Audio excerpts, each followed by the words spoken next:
তারেক রহমানের কাছে মানে দীর্ঘ 17 বছর পর আমরা আসলে মহিলা দল করি আর কি। শুধু মহিলা দল না, সারা বাংলাদেশের মানুষই প্রত্যাশায় ছিল যে তারেক রহমান বাংলাদেশে আসুন।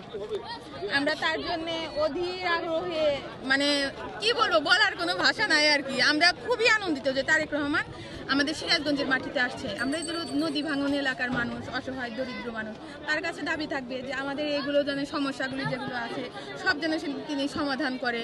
আমরা ধানের শেষ প্রতীক, হ্যাঁ, তাকে যেন বিজয় লাভ করতে পারি, এটাই প্রত্যাশা আর কি। একই সাথে এখানে ইন্ডাস্ট্রিয়াল পার্ক আছে, কিন্তু এখন পর্যন্ত শিল্পনগরী গড়ে ওঠেনি আসলে। সে জায়গায় প্রত্যাশা কি থাকবে বেকার সমস্যার সমাধানে? আমাদের কিন্তু এই যে নদী ভাঙন এলাকা অনেক বেকারত্ব মানুষ আছে, মিল কারখানাগুলি বন্ধ হয়ে গেছে।